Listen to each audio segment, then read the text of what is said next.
getting into the nitty-gritty of actually valuing your business is probably the number one question that I get from people who are looking to sell their business.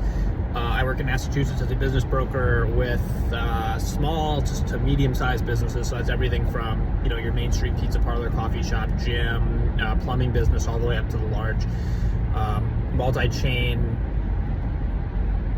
restaurants, large home service businesses like plumbing, landscaping, cleaning. That is the number one question I get from everybody in those spheres. Businesses small and large, doing a couple $100,000 in revenue all the way up to a couple million. Questions are the same. The general process for valuing businesses is the same also. So I've heard a lot of misconceptions for how you value your business. Sometimes I've heard, a couple times your revenue, probably being the most common. The actual way that people are valuing businesses, brick and mortar, now we're talking about brick and mortar, Main Street businesses, it's all kind of the same way. And that's really kind of businesses up into the multi-millions of revenue. We'll call it, over $1 million in EBITDA or SDE.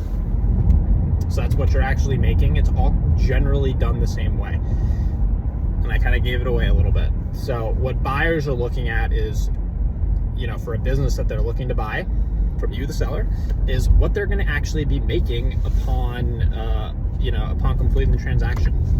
So your revenue is important. It is. How much money the company is making, top line money the company's making is super important. But what's more important, and think about this, what's more important is how much money the buyer is going to be making when they complete the sale. Because it's an investment, right? Is you want to have some sort of return on your investment off of something provable. And that provable thing is the earnings of the business. So what you're actually going to be making once you complete the sale. That is the trick. And the thing that people think about is what they're actually going to be making when they complete the sale. That's how they're getting their value. So when we start the process with folks, and again, this is from companies, with sellers who are making, right, actually putting in their pocket a couple $100,000 all the way up to a couple million, is we're figuring out what makes sense for a buyer and the type of buyer we're looking for based off of a multiple of the earnings of their business. So the exercise that we do with folks in the beginning is with a financial analysis, sometimes called a recast, sometimes called the financial normalization. So we're trying to normalize the earnings of the business if the seller wasn't there and if somebody was doing it a different way. So maybe as a seller, you have some big equipment that you're depreciating as a tax write-off, right? Maybe you have a loan on your business that you're paying some interest on. Maybe you take a couple travel trips and you expense some meals and travel to the business, right? Work-related travel, of course. Maybe, your kids or your wife participates in some stuff in the business that's non-revenue generating, right? That they're in your payroll or taking some sort of other compensation. So what we do with our sellers is we want to do a deep dive, really, and understand what that actually looks like, because for a buyer, maybe they won't be doing it like that. So that's all money that's going to really go back into their pocket. Like maybe they'll depreciate their equipment differently. Maybe they won't have a loan. Maybe their wife or their kids won't be doing some stuff for their business. So all of that stuff is really, as a seller, your earnings, your total earnings in the business normalized for, that could look different from somebody else. So that's what we spend a lot of time doing in the beginning, and what's really going to get you your best number is if you are able to do that analysis. I would probably suggest using a broker, because they're going to come and look at this from a different lens than you, because I might see something different. Is make sure we go through that exercise, make sure that we understand everything that's happening. And I think what's important to mention with this too is that it's not a, it's not a gotcha game. All we're trying to do here, and all the buyers trying to do, and the banks and the attorneys, all they're trying to do is just understand what's happening. There's no judgments being passed on the way anybody's doing anything. It's not good or bad. It just kind of is. So we want to make sure that we fully understand that as we're setting up this total earnings number, because the higher we can make that number, the more you're going to be able to sell your business for.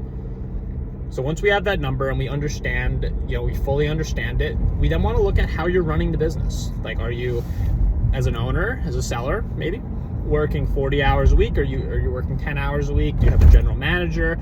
Are you doing everything on your own? Because all those things will start to affect, again, not good or bad, but the way that somebody will buy your business. Because, an owner or a seller maybe at that point who works 40 hours a week and makes $100,000 is different from a business where a seller works 10 hours a week and makes $100,000.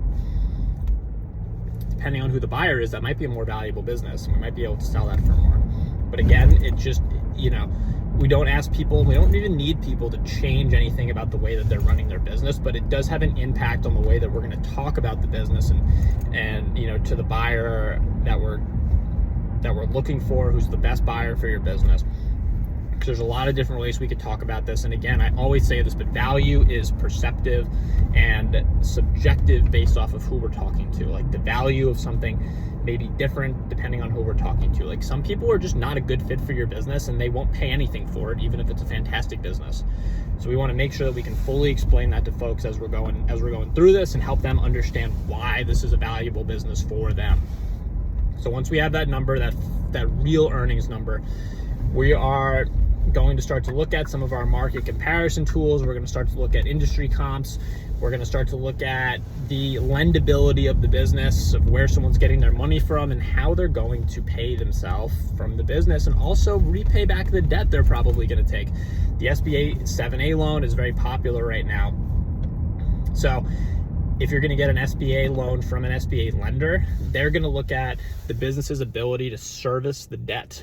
So what you're making as an owner is not what they're going to be making, because they're going to have a loan payment on the money they're paying you for your business that's going to come off of their bottom line. So they're going to be putting less in their pocket for a number of years until they pay that loan back. So like it or not, that does have an effect on the value of the business, because they have to account for that in their profits. So again, not good or bad, it just kind of is. And there's a lot of different strategies for making sure that you're maximizing the value of your business. So to quickly summarize, biggest question I get from sellers is valuing their business. The way that we do that is through understanding the earnings of the business, so what a buyer is actually putting in their pocket. So we're going to do a deep dive through all of the numbers and make sure that we fully understand everything. And then we're going to start to look at our different market comparisons and multiples that we're actually going to use to be able to put a value on it. So again, just to be clear, that earnings number isn't what your business is worth. There's going to be a multiple put on it based off of a couple different things that's going to get you to that number that you're actually going to sell at. And the goal is to make that number as justifiably as big as possible. So if you're in the Massachusetts area and you're thinking about selling your business, happy to talk to you. I would say if you're not, definitely talk to a business broker. They're going to be looking at this from a different lens than you. Have a good day.